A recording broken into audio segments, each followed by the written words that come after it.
आर्यभट्ट की कहानी शुरू होती है तब जब the Indian national committee for space research यानी कि इनकॉस्पार 1968 में बना इसरो। विक्रम साराभाई अपने एक स्टूडेंट UR राव से मुलाकात करते हैं और उनसे कहते हैं कि वो भारत में सैटेलाइट टेक्नोलॉजी के विकास के लिए एक प्लान बनाएं। 60 के दशक में साराभाई सोवियत संघ और नासा का दौरा कर आए। उस समय सोवियत संघ में स्पेस प्रोग्राम को पर्दे के पीछे रखा जाता, लेकिन अमेरिका से उन्हें भरोसा मिला कि सैटेलाइट लॉन्च में मदद मिलेगी।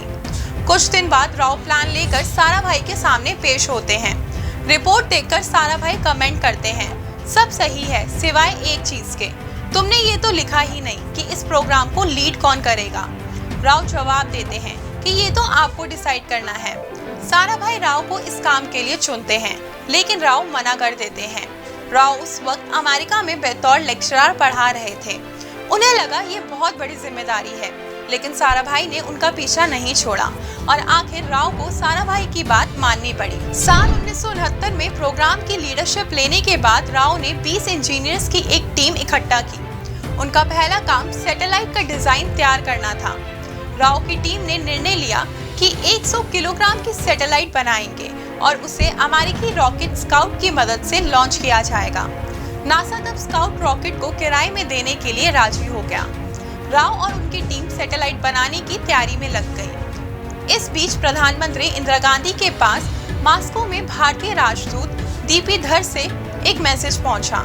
सोवियत संघ सैटेलाइट लॉन्च में भारत की मदद करना चाहता था। विक्रम साराभाई को जब ये बात पता चली तो वह एकदम से राजी हो गए। इसके एक महीने बाद भारतीय वैज्ञानिकों और सोवियत संघ के राजदूत निकोलाई के बीच मीटिंग हुई। प्लान सुनने के बाद निकोलाई सैटेलाइट लॉन्च के लिए सोवियत व्हीकल के इस्तेमाल के लिए राजी हो गए। उन्होंने ये तक कहा कि सैटेलाइट बनाने में सोवियत वैज्ञानिक भारत की मदद करेंगे, लेकिन एक शर्त पर। राव ने पूछा कौन सी शर्त, तो निकोलाई ने जवाब दिया, भारत की सैटेलाइट चीन से भार में ज्यादा होनी चाहिए। विक्रम साराभाई और राव के लिए एक नई चुनौती थी। अब तक वो मानकर चल रहे थे कि 100 किलो की उपग्रह बनाएंगे और उसकी भी शुरुआत बिल्कुल स्केच से होनी थी। सोवियत संघ की हामी भरते ही राव और उनकी टीम काम में लग गए। उन्होंने 350 किलो की उपग्रह का एक डिजाइन बनाया, जो चीन के उपग्रह से भार में दुगना था। इस उपग्रह के साथ में 3 पेलोड और जोड़े जाने थे। पेलोड यानी वो उपकरण जो स्पेस में एक्सपेरिमेंट करने के काम आते हैं। जब एक बार सैटेलाइट का डिजाइन तैयार हुआ तो राव 3 वैज्ञानिकों की टीम लेकर एकेडमी ऑफ साइंस मॉस्को में एक मीटिंग के लिए पहुंचे। सोवियत वैज्ञानिक को इस बात का पूरा भरोसा नहीं था कि भारत पहली बार में इतना महत्वाकांक्षी प्रोजेक्ट पूरा कर लेगा। इसलिए उन्होंने एक प्रस्ताव रखा कि पहले भारत पेलोड बनाने पर काम करे और उसे सोवियत सैटेलाइट के साथ लॉन्च करे। जब इस काम में दक्षता हासिल हो जाए तभी सैटेलाइट के बारे में सोचेंगे। लेकिन राव और साराभाई दोनों इसके लिए तैयार नहीं हुए। वो चाहते भारत जल्द से जल्द सैटेलाइट टेक्नोलॉजी में दक्ष होकर आत्मनिर्भर हो जाए। 3 दिन तक चली बहस के बाद अंत में सोवियत वैज्ञानिक इस बात के लिए राजी हो गए। अगस्त 1971 में दोनों देशों के बीच बातचीत पूरी हुई, लेकिन आखिरी सहमति से पहले सोवियत वैज्ञानिक भारत का दौरा करना चाहते ताकि ये देख सके कि भारत में फैसिलिटीज और इंफ्रास्ट्रक्चर कैसा है। ये हो पाता इससे पहले ही मिशन को एक और झटका लगा, जिसके बाद लगने लगा कि भारत का स्पेस मिशन दिक्कत में पड़ सकता है।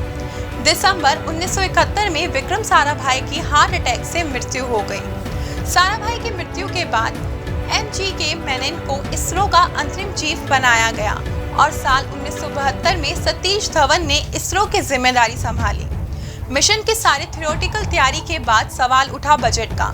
सैटेलाइट बनाने का जिम्मा भारत का था और इस मिशन का बजट 3 करोड़ रुपए आ रहा।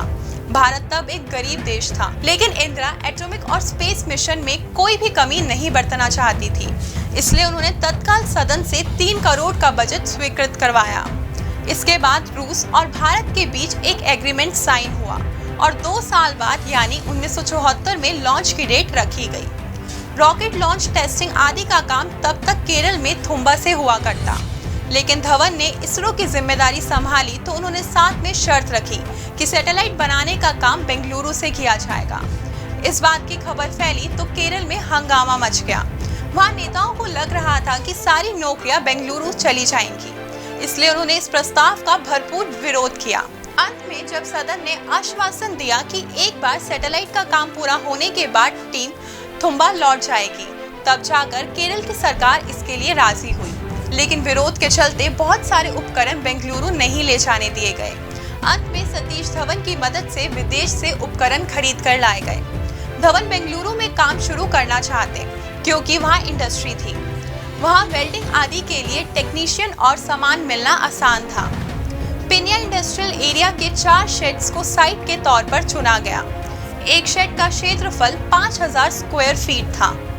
सैटेलाइट को बनाने में कई परेशानियां आई, लेकिन उन्होंने काम जारी रखा। साल 1974 में उपग्रह लॉन्च की तारीख को आगे बढ़ाकर अप्रैल 1975 तक आगे बढ़ा दिया। मार्च 1975 में सैटेलाइट बनकर तैयार हो चुकी। तब टीम को एहसास हुआ कि उसका नाम तो रखा ही नहीं, क्योंकि आखिरी सहमति प्रधानमंत्री इंदिरा को देनी थी। इसलिए ऑप्शन के लिए 3 नाम सुझाए गए। मैत्री भारत और सोवियत संघ की दोस्ती, आर्यभट्ट भारतीय इतिहास के महान गणितज्ञ और जवाहर भारत के पहले प्रधानमंत्री के नाम पर। सबको लगा इंदिरा स्वाभाविक कारणों से जवाहर नाम ही चुनेंगी, लेकिन उन्होंने आर्यभट्ट नाम चुना। लॉन्च की तारीख रखी गई आज के ही दिन यानी 19 अप्रैल 1975 वोल्गोग्राड रशिया के नजदीक कुपुस्तिन यार कॉस्मोड्रोम से आर्यभट्ट उपग्रह को लॉन्च किया जाना था। UR राव और सतीश धवन सहित भारत के 30 वैज्ञानिक लॉन्च के लिए रशिया पहुंचे। बेंगलुरु के ग्राउंड स्टेशन पर भी इसरो के वैज्ञानिकों का जमावड़ा लगा। दोपहर 12 बजे काउंटडाउन 10 से शुरू होकर 1 तक पहुंचा और फिर आवाज आई प्याकली। USSR में हर लॉन्च से पहले इस फ्रेज का इस्तेमाल किया जाता। इसका अर्थ होता लेट अस गो।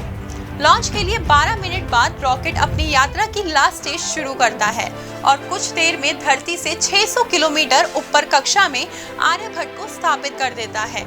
जैसे ही आर्यभट्ट से पहला सिग्नल मिलता है, राव की आंखों में आंसू आ जाते हैं। वो अपनी टीम के सभी लोगों को गले मिलकर बधाई देते हैं। भारत स्पेस में पहला कदम रख चुका था। हालांकि आर्यभट्ट केवल 4 दिन तक सिग्नल भेज पाया और आखिरकार 5वें दिन सैटेलाइट से संपर्क टूट गया। बाद में संपर्क फिर से जुड़ गया। अंतरिक्ष में करीब 17 साल रहने के बाद सैटेलाइट आर्यभट्ट 10 फरवरी 1992 को पृथ्वी के वातावरण में लौट आया। आर्यभट्ट को पृथ्वी की कक्षा में स्थापित करना भारत और सोवियत संघ दोनों के लिए बड़ी उपलब्धि थी। रिजर्व बैंक ने इस ऐतिहासिक दिन को सेलिब्रेट करने के लिए 1976 और 1997 में 2 रुपए के नोट पर इस सैटेलाइट की तस्वीर छापी। दोस्तों, आइए अब जानते हैं देश और दुनिया की आज की तारीख यानी 19 अप्रैल की अन्य महत्वपूर्ण घटनाओं के बारे में। आज के ही दिन 1864 में पंजाब के प्रसिद्ध आर्य समाजी नेता, समाज सुधारक और शिक्षाविद महात्मा हंसराज का जन्म हुआ। साल 1933 में भारतीय राष्ट्रीय कांग्रेस के पूर्व अध्यक्ष सैयद हसन इमाम का निधन हुआ। वहीं साल 1971 में भारत ने वेस्टइंडीज को हराकर टेस्ट क्रिकेट सीरीज जीती। साल 1972 में बांग्लादेश राष्ट्रमंडल का सदस्य बना। आज के ही दिन साल 2007 में the wizard of ID series के कार्टूनिस्ट ब्रेंट पार्कर का निधन हुआ। दोस्तों, अगर आपको हमारा ये वीडियो पसंद आया हो तो सभी दोस्तों के साथ भी जरूर शेयर करें और अगर आपके पास हमारे कोई सवाल है तो उसे कमेंट में लिखकर हमें जरूर बताएं। आपसे जल्दी मुलाकात होगी इस सीरीज के अगले एपिसोड के साथ। देखते रहिए प्रभात एग्जाम। नमस्कार।